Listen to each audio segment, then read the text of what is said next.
ladies and gentlemen. I'm James, and I'll be your chair of Human Rights Council this time. So today I'm going to talk about how to compose a policy statement. Well, you might have wondered about the necessity of a policy statement. So later, I'll explain the purpose and content of it. So first of all, what is a policy statement? It can also be called a position paper, a document that briefly talks about the following: the current situation of this issue, like how the issue is developing, or what general problem the issue brought to the world, or what action is being taken to address the issue, and background of this issue, like when and where the issue began, and the timeline of this issue. And the position of your country should be put in a policy statement, since it can also be called position paper. So you should include the stance of your country in a policy statement. And policy statement, as its name suggests, you should include possible solutions you would like to propose, but based on your country's stance or organization stance. Okay?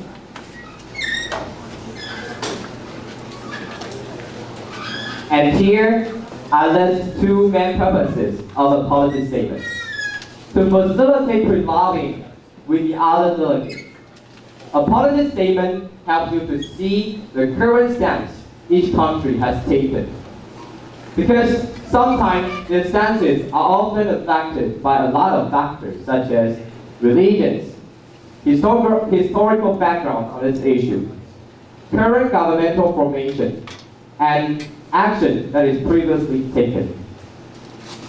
And secondly, the purpose is to initiate brainstorming for a possible resolution. When you compose a policy statement, you must do a lot of research. And you can list the problems the issue brought and brainstorm for solutions to address this issue. Or you can make improvements of the policies that previously failed. Then later, transform your ideas to a resolution format. Then that will be easier than randomly compose your resolution without any preparation. Okay? And I'd like to share some tips and skills with you in drafting a policy statement. First of all, be simple and precise.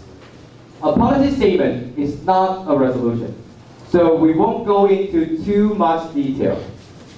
Ideally, a policy statement should be no longer than 1 page, so please be concise. Also, when researching for information, research on possible allies. Since one of the purposes of a policy statement is to facilitate pre-lobbying with the other delegates. So seeking allies can help you look for potential support and cooperation with other delegates, and also save your time during the first day of the conference. And remember, the other main purpose of a policy statement is to initiate operating clauses of a resolution. So I suggest you guys study former United Nations resolutions, press releases, and relevant documents. They will give you some ideas. But please be reminded that the plagiarism is strongly prohibited. So please don't copy all the documents to your resolution, okay? And for intended mandates, send your policy statement instead of your draft resolution to the other delegates. You can state your intention of being a mandator, and also include some main ideas of your resolution in a policy statement, and it will initiate conversation and cooperation with your allies, which in turn will enrich your draft resolution. Okay, so what should be included in a policy statement? First of all, you should talk about the brief explanation of this issue and some most important key terms. Secondly, summary of the current situation and the action recently taken is vital. You can briefly mention how the issue is developing and what action is being taken. And your country's clear stance on this issue is very critical. You are not supposed to discuss the issue from your perspective, but from the stance of your country. So please be clear of the stance of your country. And solutions formally proposed and possible new policies and strategies based on your country's stance can also be put in a policy statement. Now, please refer to your handout that says simple policy statement. And I will read it through, but don't panic if there are a lot of difficult words. I will explain the main structure of the sample, and you can see how it corresponds to this structure. Okay, the handout of A4. Has it?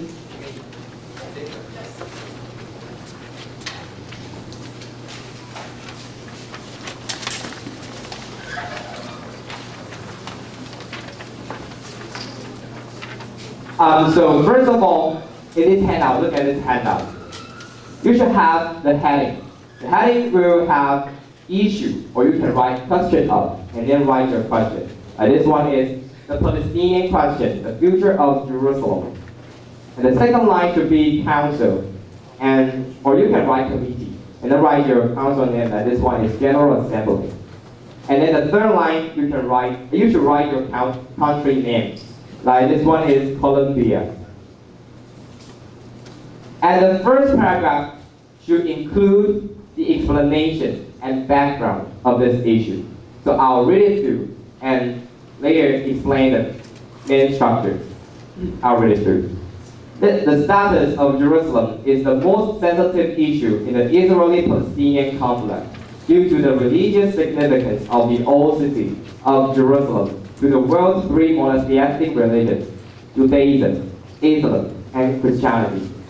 In 1947, the United Nations General Assembly voted on resolution, General Assembly Resolution 181-2, to partition Palestine into Arab and Jewish states on the basis of land for peace, simultaneously determining the status of Jerusalem as a separate entity of the United Nations Trusteeship Council.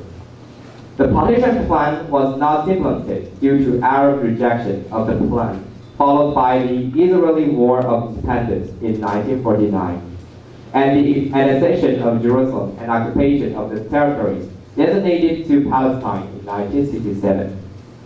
Proclamation of Jerusalem as Israel's undivided capital was followed by Palestinian claims of sovereignty and intentions to set the capital in East Jerusalem. Talks at Camp David in July 2000 for the first time included face-to-face negotiations on the point, but broke down part of the issue of which side would have sovereignty over the land on which the holy site stands. So, in this paragraph, it begins by pointing out why the old city of the Jerusalem can be the center of an issue, and then mentions a previous plan to divide Palestine and why the plan failed. This serves as a background of the Palestinian question and two other attempts, the proclamation and the talks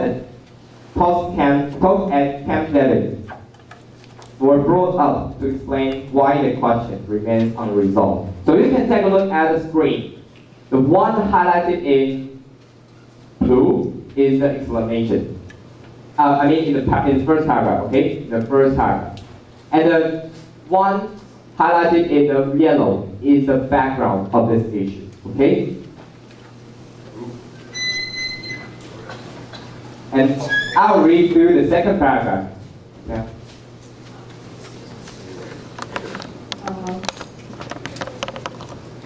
I received some response from first-timers, so I will explain a little bit in Chinese. 因为这一篇有一点难，那刚刚已经在前面的解释的时候，有些同学已经说听不太懂。那现在我们要讲的是，各位同学可能我们 chair 接下来下个礼拜会 email 给同学，然后会告诉大家说，你们会需要交第一份的作业。那第一份的作业 policy statement， 我们称它为立场书。那所以现在我们的 chair 在帮我们解释的就是这份立场书它的内容应该包含什么。那前面的部分就是属于标题的部分。那现在第一段的地方，我们现在这个议题它所探讨的是 The Future of Jerusalem， 就是耶路撒冷这个城市的未来。那可能同学不太清楚这个背景哈，就是耶路撒冷它一直是3个宗教的圣地，那所以一直现在每一个国家都在说这是他们的属地，就有点类似钓鱼台一样。好，日本也说它是我们的，中国也说它是我们的，我们台湾小声的说它是我们的。那所以他们也是3个宗教都在说这是我们的 ，OK， 不能共有。那所以第一个部分蓝色的部分呢，你要先解释为什么这个东西它是一个问题。好，所以蓝色的部分就是在解释说，好，它是这3个宗教，那个Judaism、Islam 还有 Christianity， 就是基督教、回教跟犹太教的3教的都说它是他们的圣地。那所以这个争议呢，从1947年联合国就开始有一些解决的方案出来，但是后来这个方案还是没有被遵循。好，所以那这个议题就一直延续下去。好，所以这个是第一个部分，你解释为什么我们今天需要来处理这个问题，为什么这个问题还需要处理。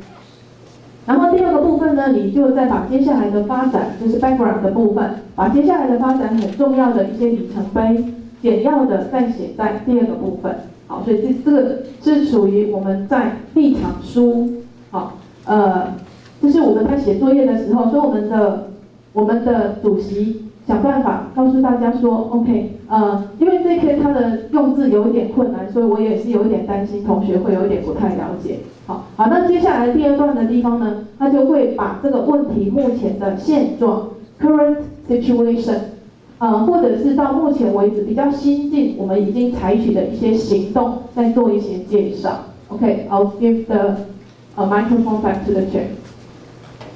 Alright, sorry, if there are too many difficult words or if you can't understand what I'm saying, just raise your hand and ask me. Sorry about that. Okay, so in the second paragraph, we talk about issue include the current situation and action taken, just as they say. So I'll read it through, and if you have any difficult words, then just ask me. Okay? Today, Israel considers Jerusalem its official capital, while foreign diplomatic missions are located in officially recognized Tel Aviv. Israel and Palestinian authorities both regard the status of Jerusalem as a non-negotiable issue, refusing to make concessions and insisting on their claims. In addition, attempts to place international peacekeepers in the conflict zone have been vetoed by the Security Council. On March 12th, okay, so the first part of the second paragraph is the current situation, like how this issue is developing. Okay, understand it? 我再翻译一下，就是现在呢，以色列认为耶路撒冷是他的正式的首都，但是如果他在跟外国处理外交事务的时候，他们都是大家外国都认为他是台拉维夫，对，所以但是那个以色列跟巴勒斯坦他们的当局、他们的主政者都认为这个耶路撒冷都是他们的，没有什么都不可以妥协，双方都不妥协，所以他们就没有办法把这个所以一直都有争议，然后也引起很多的冲突跟战争这样。但是那个本来他们是有要把联合国想要把国际的维和部队放到那个冲突的地区去，但是被 veto 也是我们在开会的时候很重要，就是在 Security Council 会发生的，就是你知道在安理会有5个常任理事国 ，OK， 那他们有否决权， veto 就是否决权的意思。那个5个常任理事国就同学要去做 research， 你可以到 UN 的网站上面去做 research。Okay, thank you, Ben. And then I'll move on to read it. Okay. So on March 12, 2002, nearly 18 months after the start of Palestinian uprising, the Security Council has approved a resolution affirming a vision of Palestinian states living side by side with Israel within secure and recognized borders. It is the first resolution on the Middle East to be approved by the Security Council since October 2000. So this is the action that has been taken by the Security Council. Okay.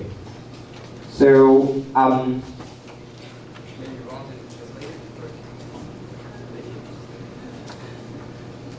就是关于联合国在处理这件事情上面，在2002年的时候，他们通过了一份决议文，然后呢，这份决议文事实上并没有实际的动作，它只是 affirming a vision， 就是只是看出来一个将来可以发展的方向，然后它是Palestinian state living side by side with Israel within secure and recognized borders。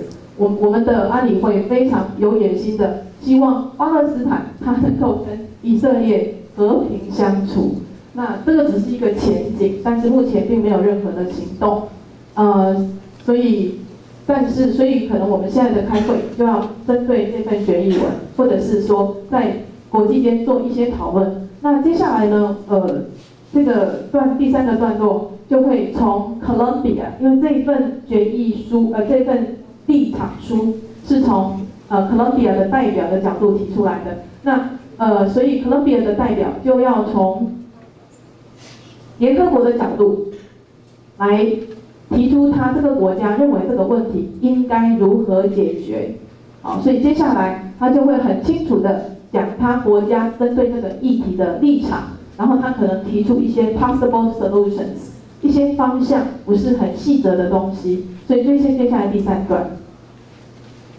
Okay, so the third paragraph, the last paragraph, should include the stance of your country, like the stance of Colombia. And the new strategies Israel would like to propose, but based on the stance of the country, okay? So here I'll read it through. The policy of Colombia towards the Middle East issue in general, including the issue of Jerusalem, is formed in accordance with the non-aligned movement positions. It reiterates its support for the establishment of an independent Palestinian state with East Jerusalem as a capital city, the implementation of the mutual reports recommendation, and the deployment of a credible international presence in the occupied Palestinian territories.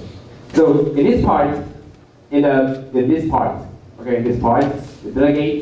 delegate states that Colombia's stance on this issue corresponds to that of the non-aligned movement, okay?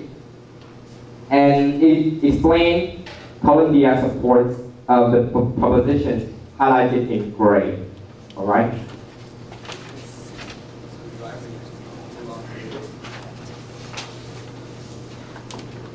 好，所以它这个地方蓝色的部分，它Colombia 呢，它要依照这个 non-aligned movement 这个约定不合作运动的这个根据这个原则，那所以他要讲他的立场是什么。那他说他 it reiterates its support for the establishment of an independent Palestinian state， 就是 it reiterate 就是重申。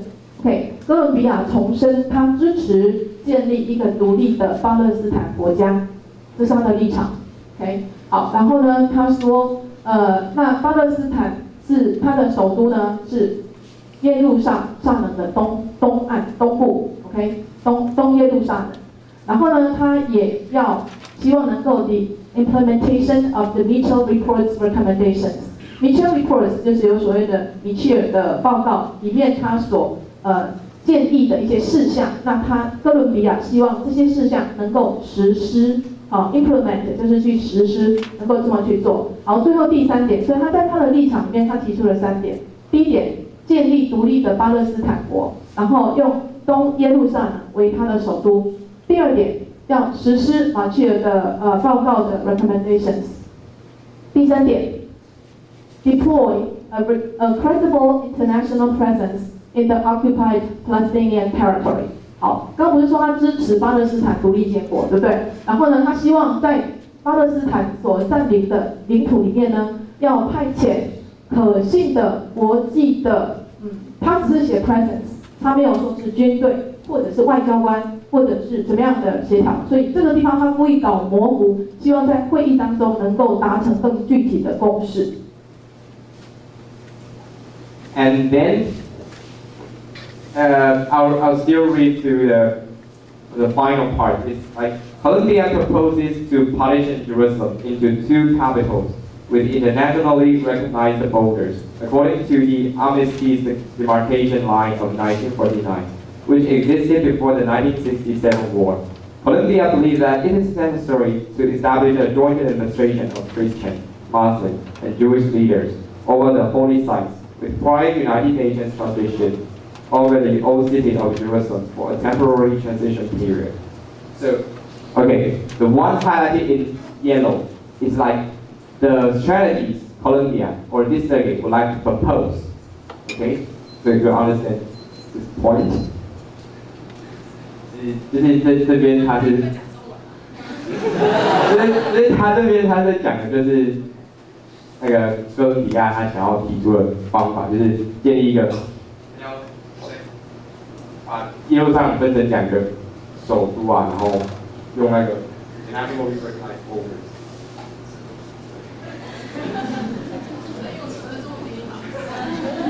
就是在1949年的时候，其实那个时候已经划定一个界限，但是那个界限后来都没有被遵守。那个界限就叫做Armistice demarcation line。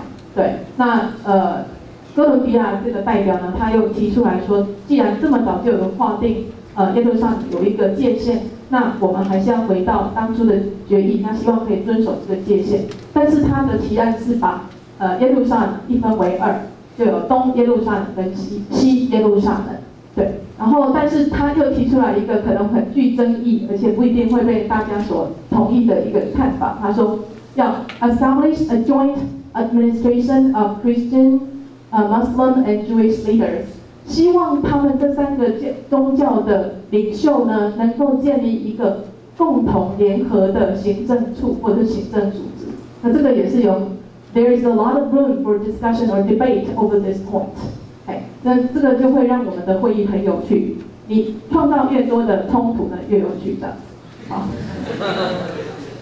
Okay, you may think that these solutions may not be very good, but remember, this circuit proposes this strategy based on the stance of this country. So remember, 就是不要说就是想提出方法，从你的角度提出方法，而是从你的国家的角度来提出方法。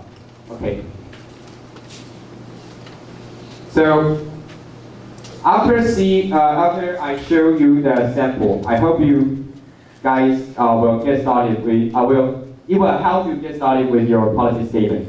And I will still want to remind you again to clearly state the position of your country again and again, the position of your country regarding this issue and solutions attempted by your country.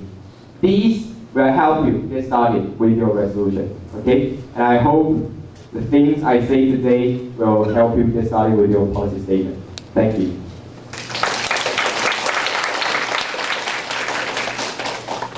Some delegates may ask, what if after I read the must-read and I search on the internet, I still don't know the position of my country? Any idea? If you cannot find any position of your country, what can you do? What can you do? Give up? No. You are the delegate from your country. You have the right. You have the same right with USA or UK. How can you give up? In modern United Nations, there should be no give up. Is there any other way, any other things to do? Cry? Uh-oh. No, don't show your weakness so soon. Okay. Any other things that you can do? Any ideas? Okay, maybe we can ask our chairs to answer. How about Jamie? What would you do if you cannot find the position of your country? Maybe you can go to find your to find other countries that may have the same circumstances toward the issues. Okay, remember in the introduction to the procedure, the delegates would deliver their opening speeches, right? And so actually in the real world, you will find your allies or your opponents, right? So sometimes your country may be a follower, even on the international platform. So you can try to find what the stance of your allies, especially the strongest ones, okay? So you try to find the position of your allies, and then maybe you can take a similar stance. Get it? Okay, because some countries are actually quieter, okay? So you cannot find any of their statements in the UN documents.